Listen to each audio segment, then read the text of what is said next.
Okay, so I screwed around with this for a little bit while trying to figure it out. There's a bunch of things that I don't like about these newer bearings, and I'm going to show you what I'm talking about here. Now, I ended up using the old bearing protector. This is the new one. I don't know why it doesn't fit. Maybe that's for the 625. Maybe something is slightly different on it. The other thing, you remember the gap? It's about 1/8 of an inch. So I don't really like that it's not going to stop from end play, side to side. The only things in my mind holding it where it sits is the set screws. One there. So I feel that it could slide. I don't really like that. That's that kind of bothers me a little bit. So I may have to make a spacer or something for that thing right there. That's the first thing that I don't like. I have a feeling that part of that gap is because this old bearing protector in there is slightly worn out. You know, it's not new. It's been on here for 20 plus years, unless it's been changed. I don't know. I don't know if you guys can see that. Maybe you can. Okay. So there's, let's see here. There's the end of the shaft right here at the end of my fingernail. That's the shaft for the disc.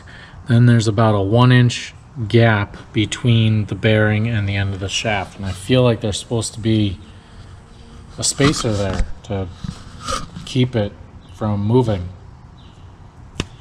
I don't know. It's not on the diagram. It's nowhere there. I have all the pieces that are in here for what it's supposed to be, but it's not there. So I don't know. I may end up making something for that, just because it doesn't. I don't like the way that feels.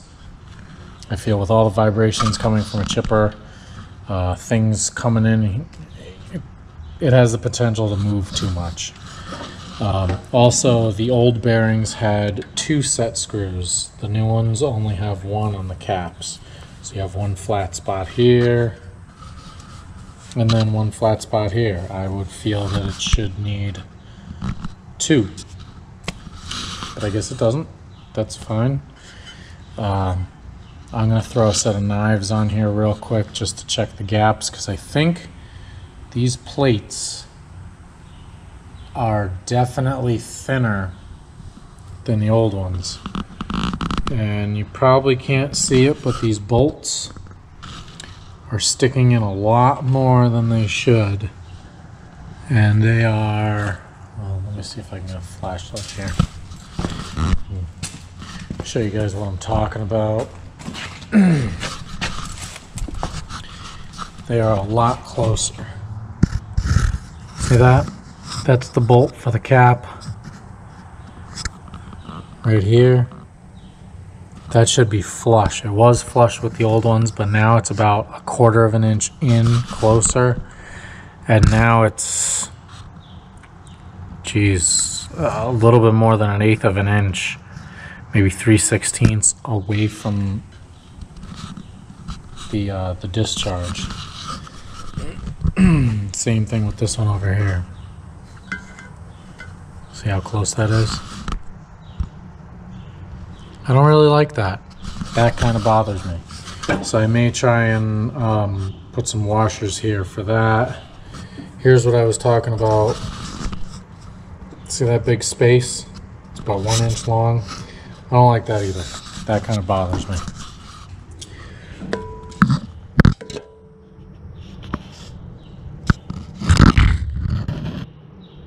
Trying to get this as close as I can so you guys can see what I'm talking about. There's that 1/8 inch gap between the cap and the end plate. I don't know. I'm just not too happy with the way this stuff laid out. Okay, so I screwed with it a few more minutes, maybe another half horsepower, so still not quite exactly what I like. And now that I'm putting the knives back in, I noticed a couple other things that are different.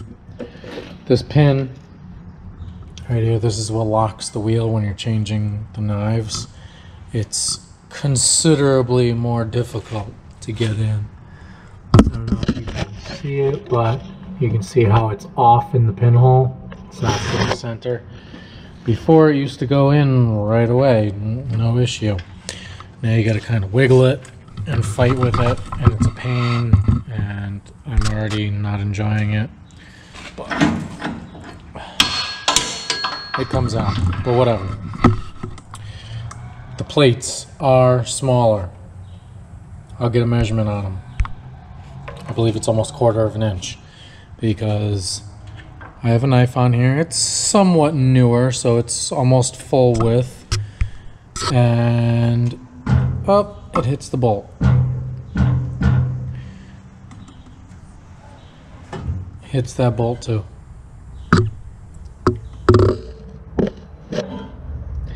So there's definitely things that need to be done. We're gonna have to unbolt a few things, put some washers in here to space things out, but trying to keep you guys informed as to what you might have to do when you put it in on your chipper. So we're gonna keep going. We're gonna keep figuring out what else needs to be done. I think I'm gonna try and get 8 washers for all of these for the flange bolts, so that these stay away from it, because I don't know, I have a feeling that there's gonna be more issues. Herein lies another problem. Once again, something that should go easy is not.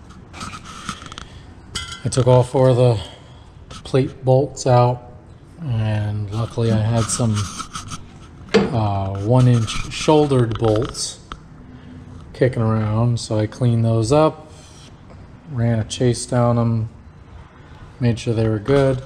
So now our clearances are fine, right? So now everything spins. It's great, right? No, it's not. Now I get to put this down, and it doesn't go down. We've got a huge gap, because now it's sitting on the wheel. Do I know why? No. The only possible way we can move that, because these bolt holes on the plate flange, there's no slop. You can't move them. Goes right into the threaded plate here. This flange on the bearing has no play because it's square cut for the carriage bolt. That can't move. The only way it can move is if you turn this whole plate upside down. Because if you remember earlier in the video, I said that it was offset. Just like the old ones, the hole's supposed to be higher so that it's more centered. Yeah, I don't know. Because leading up with noticing that this hole is off, it doesn't fit as well. A couple other things. That's my only option at this point. So I've got to take all 4 of these bolts out, flip the entire plate around, same thing with the other side, and hope that the disc doesn't bottom out on the bottom half, I guess. I don't know. So we're gonna try that. It's not gonna be fun. It's gonna be kind of a pain, but I have absolutely no other choice at this point. Gosh. And I know it's not off a lot. It's only off a little bit. So nothing to it, just to do it. So we've hit a crossroads. We have the disc out. The good news is, I think that instead of having the offset plate on the top, I think if you flip it around and have the offset on the bottom, I think that'll work. Because before I took it all out of here, that seemed to fit to the point where it might be good. But when I had this running for a minute, now this is the old bearing protector. This sits here, and this part sits up against this shoulder. And when I had it running, it was making a little bit of noise. It wasn't tight, but it had maybe 10 thousandths. It was able so that I can move it with my fingers. Well, I ran it for maybe 30 seconds, 40 seconds, just to see, you know, how everything sounded. Well, that got hot to the touch once I shut it all down. So I was like, that's no good. So I took it out, and this is all beat up from getting ridden around. Herein lies the problem. You can see this new bearing protector has these steps in it. These steps just so happen to fit right over the bearing, to the point where it makes a nice little vacuum and everything with the grease and stuff. So that has to go there, which is fine. This back side would go up against this, but there is a 1/4 inch gap between here and that shoulder, which maybe my machine is too old, and when they put this update out, which is what I'm concluding to, I think that when they updated the bearings, this plate, the bearing protector, when they updated all of that, I think they may have updated this shaft to have a longer shoulder here and a longer shoulder on that side. That's what I'm thinking, because, hear me out, we were dealing with this plate here, right? Yeah, I'll show you what I'm talking about. This is, I found the term for this. This is an eccentric, because it's off center and it locks itself on. Yeah, it's a pain in the ass, but whatever. So we have that. That's imitating the end of the bearing, which should be, you know, right at the end, flush, nice, beautiful. No, it's not. It sits in about 1/8 of an inch. So when you put this plate on and you tighten it down, this should lock it all together. But roughly that's about the gap that we have. And I didn't like that, because that should be preventing any end play, horizontal play. But it doesn't do that. When I pull it back, yeah, it could. So between that 1/8 of an inch there, then you have the bearing, the plate, and then the bearing protector. You have a 1/4 of an inch between the bearing protector and this shoulder here. So what I think I'm going to have to do is I'm going to have to make a 1/4 inch spacer plate for here, unfortunately, which will be roughly about this thickness, roughly. I think that will solve the issue on this side. So then I'll have a 1/4 inch, I'll have the bearing protector, then a 1/4 inch spacer, then the shoulder. What should have been a nice, easy 2-hour job, I've been at it for about 5 or 6 hours now. Nuts. And then hopefully all I have to do is flip these plates, move things around, and drop it back in. Hopefully. I can't really be 100% certain on that, but that's what I'm leaning towards. So I'm going to finish taking the pulley off again. Getting tired of that. get this all cleaned out, and then tomorrow's another day. Yeah. So it's the next day. Did a little bit of machining on some of the parts. Let's get you a flashlight. We took everything back apart again. I flipped the bearings upside down so that the plate, originally the old ones sat one way, so I had to put them on the other backwards this time so that it sat lower. Either way, I got this one set up so that the grease fitting is facing out, so I can get to that one.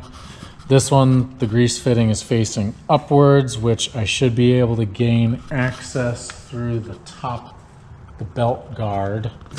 There's a little access spot, so I may not need to hook up the hose to it again, which would be kind of nice.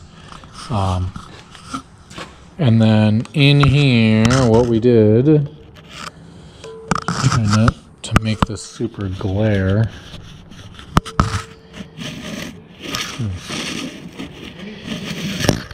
So, kind of hard to tell, but what I did is we took the old bearing protector and milled it down to 5/16, because that was the approximate gap between the 1/8 inch here and the 1/4 inch roughly over here. So we milled that down, so that takes up the space there. Put in the new bearing protector, which has the grooves to fit over each one of these lips here.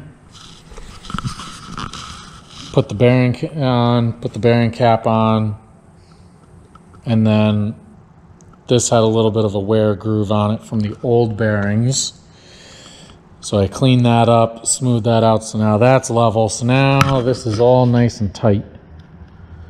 So there should be no more slop, no more flopping around, because I think when they changed everything over and updated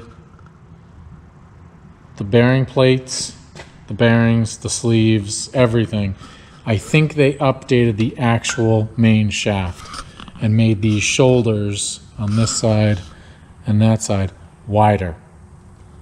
I think that's what they did. And I think that the parts guy at Vermeer didn't know that, because the other thing is, you can see how thick this one is.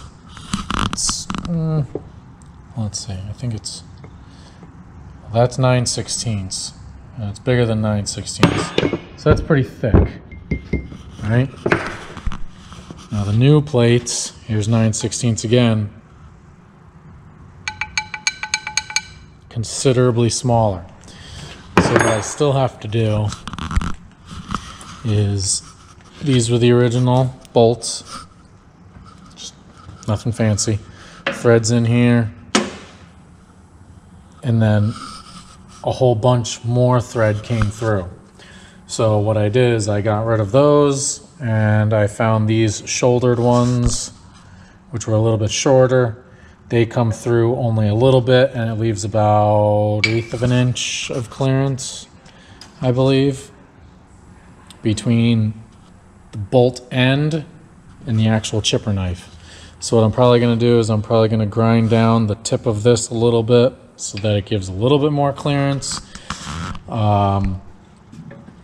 Then once I get it in here, I can take some measurements, adjust my bed knife again, and hopefully this will be it.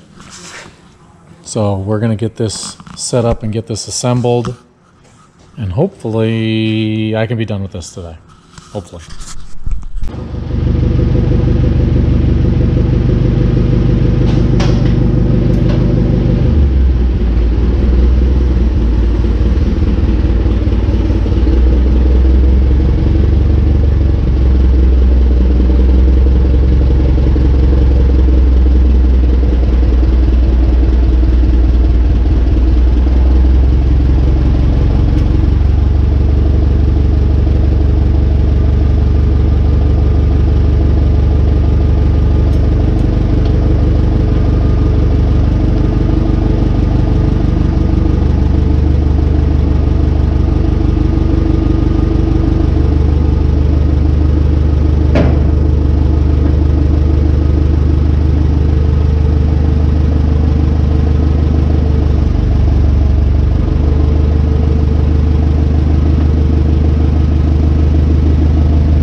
Well, we got some good gap. Here we go. A little bit more than 1/8 of an inch. Should be good for right now. We'll see how everything runs, but it's silent. So that's good. I'm happy with that. Everything seems to work pretty good where those are at, those bearing protectors. Nothing's vibrating, so I'm happy about that. So we're gonna put this pulley back on and get this thing at least assembled a little bit before we jump into doing, where's my key? Before we reset the bed knife.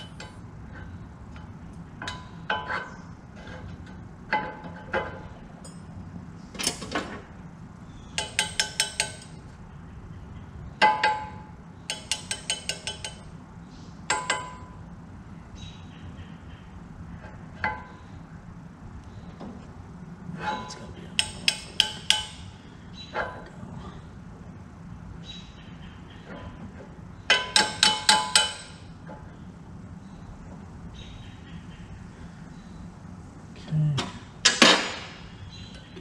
clamped down.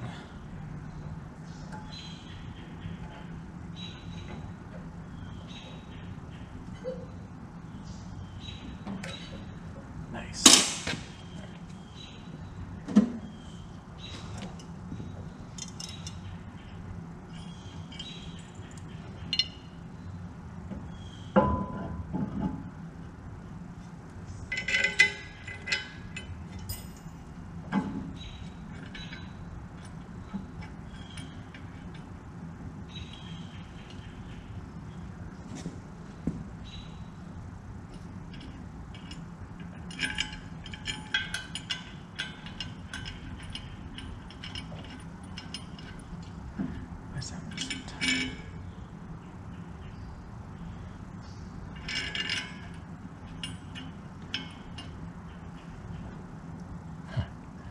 Weird.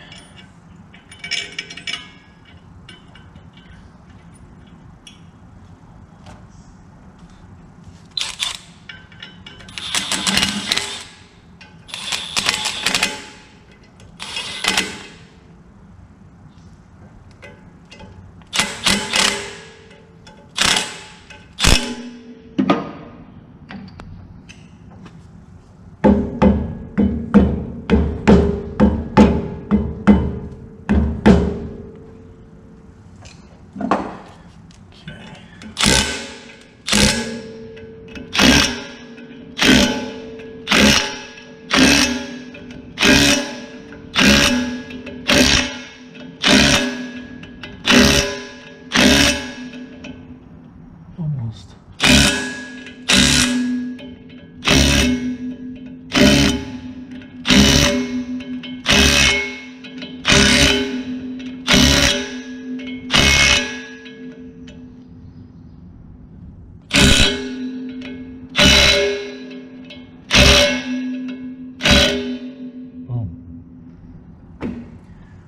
Okay, we're good.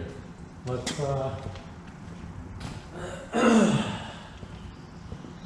slap this belt on here.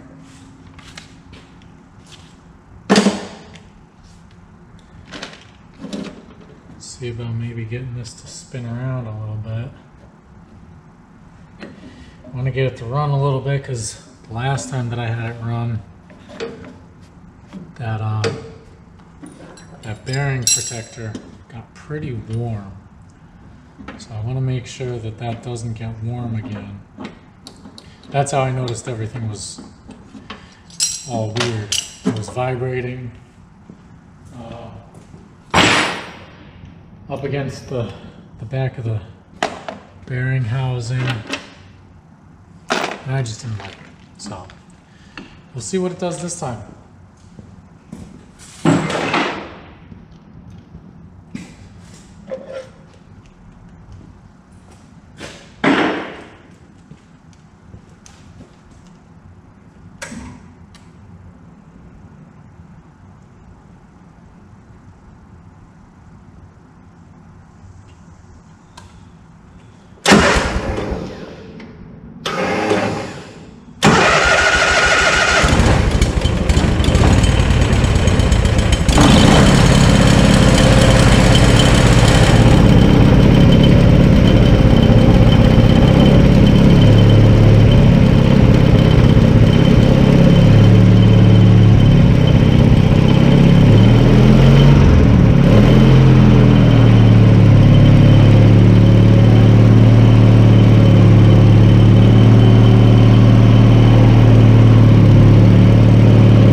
that's about all I had it running for before. And it's already not making the noise that I noticed before. When the bearing protector was rubbing funny, it was making a, I don't want to say a high-pitched vibrating, but it was vibrating enough that I noticed it. And it's not making that noise this time. So that's pretty good. It's nice and quiet. Everything seems to be working. So I'm gonna call it good. I'm gonna say this is good here.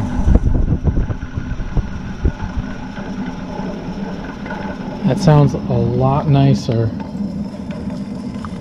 than the old bearings. The old bearings sounded like a bag of marbles. They sounded pretty terrible. So I think once this stops, we'll get the bed knife set up, get the cover, get the chute back on, get this belt cover back on, and we'll try and chip a little bit of wood. Alright, so it may be kind of tough to see here, but this is underneath the feed reel housing. What if my light decides to die now? Let's get another one here. There we go. Let's see if that works. Alright, so this is underneath the feed reel housing. And we've got 3 bolts that hold the bed knife and the plate in place. Oh, it's coming off together. Sweet. And it's slotted on the frame here. I'll try and get you guys a video of it. It may or may not happen. I don't know. Just so that you can see what it looks like.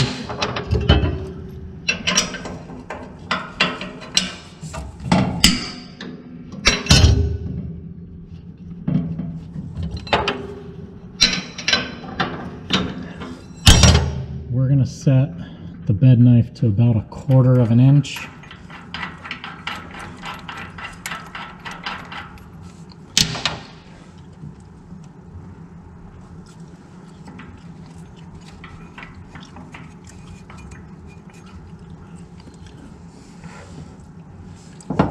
Come on. There we go.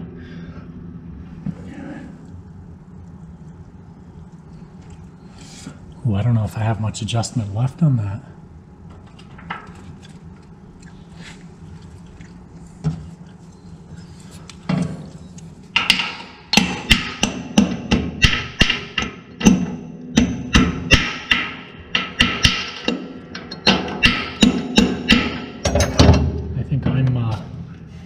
I think I'm all the way forward.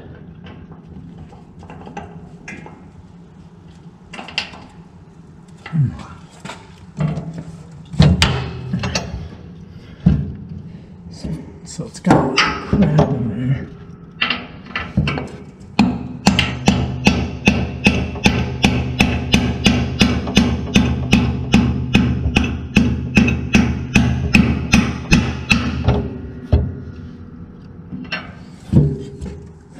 So I remember it was a pain getting it out the first time.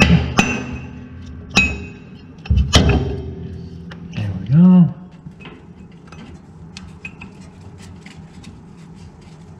Probably should have done this before, but you know, things don't always work out like that.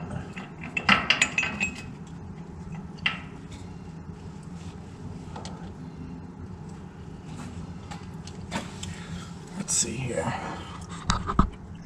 I don't know if I can get this in here enough so you can see what it is. But you got 3 slots up there, so you can move it back this way and then forward. Mine's already adjusted because I adjusted it last time, but we also been using it a lot, so I might need to, I think I might need to actually buy a new one because this thing is pretty worn out. Where's my flashlight?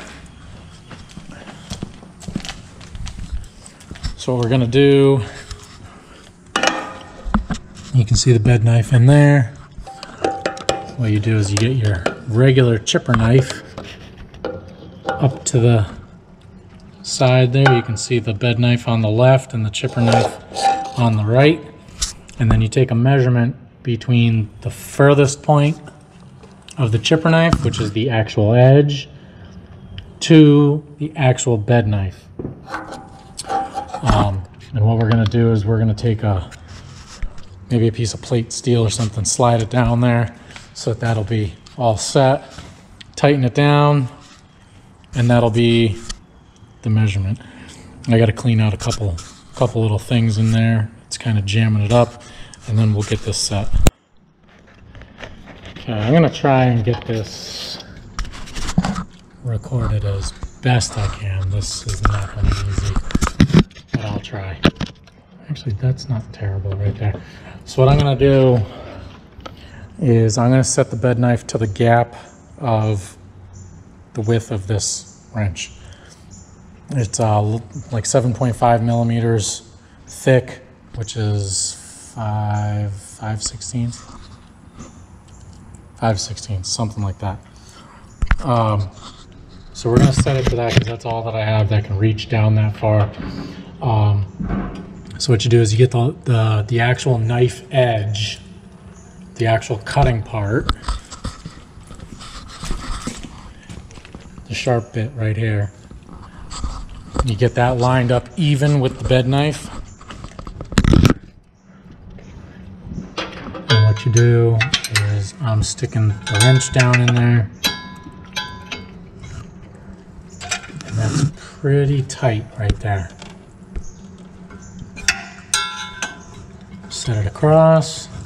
Looks good. Like I said, I think that the tool sets it tighter, but I'm not exactly sure because even my buddy's machine had a little bit more gap than what the tool set it as. So we're gonna leave it at that for right now. We're gonna get it running. We're gonna chip a little bit of stuff. Other than that, everything else is pretty straightforward. I think I explained everything in the rest of the videos, or the rest of the parts of the videos. So you got to lock those 3 bolts down on top of the plate, torque them up. They're 15/16, just like the bolts for the actual knives. And that's it. Throw the cover on, throw the chute on, throw the belt cover on, and we're going to be back in action. Alright, so since I don't have any wood to actually chip, we got some furring strips and a couple pieces of pine firewood. We're going to see how this thing works.